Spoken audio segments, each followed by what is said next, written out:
Sukad pagyod sa pagsugod og sangyaw ni Kristo sa Ebanghelyo nga iyang gidala, naglalis na ang mga tao. Sige nang linalisay niya ang isyo, tinuod ba nga si Kristo mao ang Mesiyas o dili. Nya ni sangko gyud nga gipatay siya. Hangtod karon sige lang yapong lalis og kinsa gyud tinuod nga sinugo sa Ginoo. Daghan na kayong mo claim nga ako mao si Kristo, ako ang tinuod nga gisugo or sugo sa Ginoo. Daghan na kayo na, lalis lang yapon hangtod karon, siging lalis. Ana. Pero si Kristo simple kay solusyon. Mailhan nato ang usa ka tao, ang usa ka propeta, pinaagi sa iyang mga buhat na ay mini na asay tinuod nga propeta. Lingi ay mong tupad na unsa man ka, mini o tinuod. Ay daghan ra ba sa kayong musimba? Kamo diha nganong naa nga musdaplin diri mo panuol mo diri kay mahimo mong mini. Gina. Ang atong pamaagi dinhi paduol gyud sa altar dili palayo. Na dapay daghan kay likuranan ay mo diha nang daplin kay mura mong tagalaing planeta. Og dili mo paduol mini. Og mo paduol. Kana ha usa na sa mga timaan na magitaan ng kinaiyaha. Ana bang maglain-lain gyud ba kanang ako'y magbuot nako. Ana dinhi sa atong simbahan wa unta ng kinaiyaha kay manimba tas Ginoo ang magbuot ang Ginoo. Nya dinhi sa simbahan nato gi-practice nato ang pipila ka mga timailhan nga tinuod tang magsisimba. Unsa man paduol sa altar. Unsay bakanting lingkuranan nga duol sa altar maoy lingkore. Ayaw pagpalayo. Kay ang Ginoo moingon gyud come to me. Di ba? Hoy. Kana nya nganong atom kaslayo naday come nga away from me. Moingon ang Ginoo away from me. Come to me. Gani ang Ginoo gani kalayo sa langit dinhi nanaog gyud siya kay gusto gyud siya sikit. O kanang mga mini nga propeta mao na sila ang mga tigpakaaron ingnon gasunod sa ilang kaugalingon wa magsunod sa Ginoo. Lingi ay mong tupad og usab. Samang ka nagsunod kas Ginoo o imong kaugalingon. Ingnan. Na kanang imong kilay kinsa may gisunod nimo anang imong kilay. Kanang imong buhok kinsa may gisunod nimo ana. Kanang imong naong kinsa may imong gisunod ana. Ang imong ay mga buangon kita tuo tag sige tag simba dinhi nga tarong na ta. Mga buangon apil na ning nagwali. Magdepende gina sa atong matud pa ni Kristo sa atong bunga.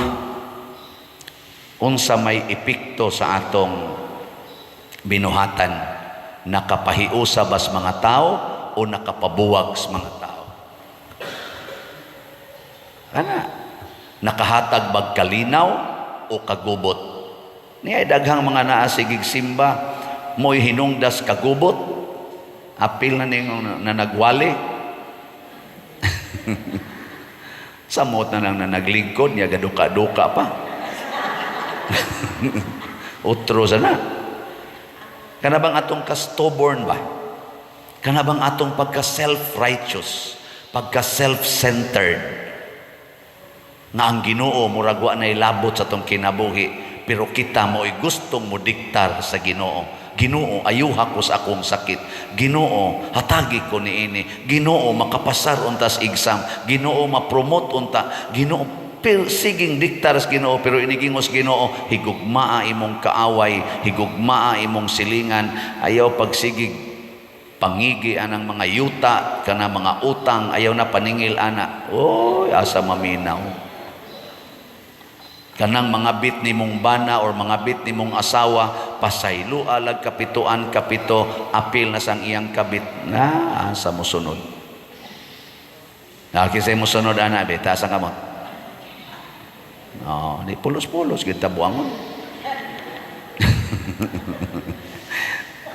Oo na, mailhan sa bunga. Muna si Abraham, usagid sa modelo sa atong pagtuo. Kay bisag tiguang na siya kayo. Kani man mga tiguang, lisod tudluan. Tinuod yun. Masinupakon. Mga tiguang, masinupakon. Kung kanusa nahimong tiwasonon, magsige pa yung tiwasonon. Pero si Abraham, timan si Abraham, 90 na ang edad. Giingnan kaya po sa Ginoo, makaanak kag daghan. Iko sa Abraham, unsaon pa man ako pagkaanak nga daghan nga tiguang naman ko kayo. Ingon din Ginoo, tanawa na mga bituon. Nituo si Abraham, nisunod gihapon bisag ang iyang edad tiguang na kaayo. Wa gyud makabsis pagtuo ang iyang obedience to God. Wa magagad sa iyang edad. Wa siya mang rason. Moto nga niabot yung panahon nga nakaanak gid sila. 100 years old na edad ni Abraham pagkatao ni Isaac, ilang unang anak. Diha siya nakasabot, o karon siguro ko si Abraham nakasabot na gito nga kadto diayng anak nga daghan kaayo nga gipasabot sa Ginoo, mao di ay ang mga tinuod nga mga magtutuos Ginoo. Kana bang kaliwat ni Abraham diha sa kinaiya, sa iyang relasyon sa Ginoo. Hangtod gutong nanganak na siya ni Isaac, pag edad og 12 anyo sa iyang anak, giingnan pag isas Ginoo, ihawa ang imong anak niya, ihalad nga rin ako nga sinunog. Gisunod gyapong Abraham, pila na may edad niya ato? 112 years old, kamao lang gyapong mosunod sa Ginoo. Nilingi anay mong tupad, labi na nang medyo tiwasono na ina mosunod pakas Ginoo. Ina mosunod pakas Ginoo, o 40 na gid nimo yung kamasinupakon. Karon ganing panahon na dili ra mga tiwasonon mo'y masinupakon. Oy, ang mga batanon masinupakon na kayo, batanon pa kana mga bata kusog mo na mosunod sa ginikanan, panglaba mo na bisag usahay kontras buot, bangon na, mobangon man na. Pero karon daghan na kay mga batanon masinupakon na kayo. Batanon pa gani nya ma-develop na nila, ini katiguang na parte na gina ka masinupakon. Mao na dinhis atong simbahan na atay mga role. Asa mo lingkod, unsaon paglingkod, unsaon pagsimba, natay role. Nga naman, training lang ni. Kay kanimang mga balaod, mao ni maghatag og maayong bunga. Mao na si Saint Irenaeus, gipakamatyan gid niya ang doktrina sa simbahan. Unsa may doktrina sa atong simbahan? Paghigugma ay kamo sama sa akong paghigugma kaninyo. No, hasta kaaway iyang gihigugma, patay siya. Gano, lingi ako nung naimong tupad na andam ka magpakamatay para nako. Sige, ingna. Kana di magina ninyo kaaway, kauban ra maginas pagsimba, pero ingna ko no, andam ka magpakamatay para nako. Sige. Wag yun mulingi. Klaro anang inyo mga naw. Hadlok ta magpakamatay oy para sa atong isig ka tao. Okay rag sila'y mamatay basta ako buhi lang ko. Mao na rong gubat ba? Tanawa unsa may gibarugan anang nagsigig gubat, mas maayog kamo maoy mamatay kaysa ako. Mo na bombahan tagid mo maayo, rakrakan tagid mo maayo. Pero dili na maoy makahatag og maayong bunga. Ang makahatag og maayong bunga, magpakamatay ta para sa atong isig katao. Mabuutan man or mabuangon. Sus, ug mao pa lang ni buhato, no? Pagkanindota. Pero nabay pipila nga nagbuhat ani. Usa na silang gibuhat, kana yung pagpalit og slot. Lagi.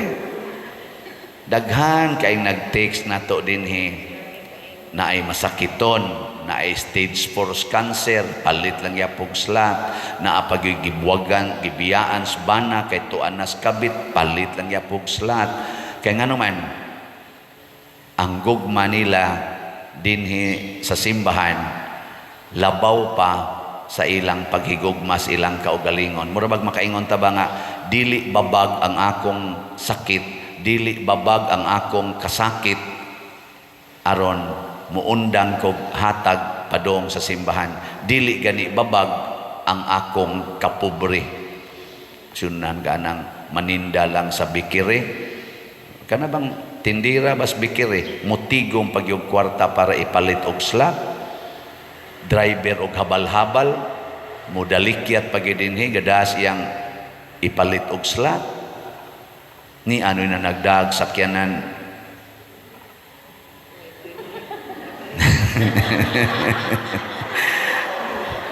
Oh, palit gyapon.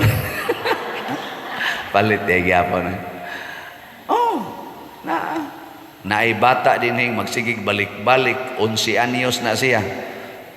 Ang iyang mga madawat nga kwarta sa iyang ginikanan, siyang mga iyaan kay may man sa kay siyang mo parayg-parayg. Iyang tigumon niya, iyang ipalit og slot diri. Dahil nag-ingon siya nako, Pader Obod, dipalit na sa kog slot. Nako, biliban ako nimo, mangimbitar pa siyang mga iyaan, pamalit mong slot itong Pader Obod. Na di maikog ang iyaan nga ang pag-umangkon nga 11 anyos palit mangganig slot, sila na noon nga nay income, di mo palit. Unsa man na, mauna ang kasing-kasing nga gitawag og Kristiyanos nga kasing-kasing. Kana bang kasing-kasing nga Dios nun, maunay gitawag og tinuod nga propeta. Salamat kay daghan tag tinuod nga propeta. Halin-halin na gitawon atong slot. Ang atong halin sa atong SBF DAG as of yesterday niabot nag 28,921 ka slots. Pagpag dotaan naapay 47,079 ka slots. Mawara man niya ni kalit ba? Labi nagdaghan na kaayong mahimong tinuod nga propeta. Nya sa ato sang 19 slot challenge, kutob man ni karong pizza 30 na to ipon, niabot na sad siya 161 ka 19 slot challenge. So, pakpakya po. Na iniingon ako, Pader, nganong imo manang pakpakan, nga niingon ra bang Ginoo, wala naman kay ganti kon pasidunggan ka diri sa kalibutan. Nako, wa man mi ni pakpak og particular person, ni pakpak man mi sa group of persons. Nya wa man sana sila mangayo nga pakpakan, kami may ni pakpak nila. Ningon mo sa Kristo, dawat lang mo bisan unsay ilang ihatag kaninyo, pero ayaw pangayo, dawat lang. Ayaw mo pangayo nga pakpakan, dawat lang sa pakpakan. Di ba? Naman sa uban, mubadlong nako, Pader, ay kong pasalamati kay mawa na ko'y merit dito, nakuha makakamangayo nga pasalamatan. Abisan pag 1,000 times ako magpasalamat nimo, wa man ka mangayo. Kamong mga bana, wa mo mangayo nga pasalamatan sa inyong asawa. Di malangit mo. Kamong mga asawa, wa mo mangayo nga respetuhon gid mo sa inyong bana. Wa mo mangayo. Kinsa dining asawaha nga okay ra gyud insultuhon or i-abuse sa bana ta sa kamot. Pulos gid mo mga way-ayo. Pagbag-o na pagbag-o na. Ning ikaw Pader, okay ra ka o binuangan ka sa imong parishioner. Okay. Okay ra kag libakon, okay. Okay ra kag daoton, kadaghan na, okay. Okay ra kag patyon. Time sa ato sa una-una. Patyon ta makahuman baka mo aning project din no. Makahuman mo dili. Di pagbuot Ginoong patyon di okay ra sad. In short, ang tao nga ang tinuod nga propeta kanang kanunay nga nagsunod sa kabubuton sa Ginoo, Matod pa diri sa atong tubag sa Salmo, mahinumdom ang Ginoo sa iyang kasabutan hangtod sa kahangturan. Pasabot ang Ginoo maogi atong sundon kay di gid ni siya malimot. Kita dali ra man tang malimot nya kun atong sundon ang atong kaugalingon, malimot tas atong kasabutan. Daghan na kay dinhing gustong makigbuwag sa bana kay sigihan na lang siya kulata. Ingon na ako da yung pahinumduman, pagkasal ninyo unsa may inyong kasabutan. Siya ambot pa diri, isod kay pader, nalimot na ko pader, ako kinasal mo o kinasal nako. Niingon mo pagkasal sa kasakit og sa kalipay, sa kahamugaway og sa kapitos, sa sakit og sa maayong panglawas, hangtod ang kamatayon mubulag kanato. Nahinumdom ba ka ani? Sa niingon ko nas una pero lisod pa diro lisod nako. Baka kunday ka balik og sunod sa Ginoo sa kasakit og sa kalipay. Ako din nga naon hangtod yun maulian baya sad bitaw pa diro no nako karon kasakit paron iagi man kag kalipay pag honeymoon day ninyo. Wa nam toy honeymoon pa din, mabdos naman ko ato pa din. Ako, kato na lang kuan, kato na lang wa pa ka na mabdos. Katong una gid ninyo bang tinukhangay, unsa may imong gibati adto di ay. Atong inyong date ana, di ba? Malipayon ka uban niya. No, mukilig ka, ma-excited ka. Ana, maganahan ka. Kadto siya mo utoy kalipay. Karon mao na ni ang kasakit. I-embrace ng tanan, lipayon rakas Ginoo. Nya abi ninyo mga igsoon, 100% sa misugot og misunod aning maong tambag. Kana bang mahinumdom tas original nga gikasabutan nato tali sa Ginoo og tali sa atong isig katao, 100% nahimong malinawon ang ilang kinabuhi, nasulbad pagid ilang problema. Ngano man kay milihok ang gahom sa Ginoo ngadto sa mga tao nga masinugtanon sa iyang kabubuton. Si Abraham nakatagamtam og katumanan, kita sad makatagamtam og katumanan. Si San Ireneo hangtod karon nahimong modelo sa pagsugot sa kabubutos Ginoo, taliwala sa kasakit hangtod sa kamatayon. Sige, katapusang lingi sa imong tupad. Ing na sugod karon mahinumdom na tas atong kasabutan ha. Ing na mahinumdom na tas atong gikasabutan. Ayaw limot-limot diha. Nya na timingan man ang imong gilingi, ang imong giutangan na hinumdom ito kanus. Hinumdom ito kanus akan isaad ha. Basing maglimot-limot ka diha. Sige, manindog na ta.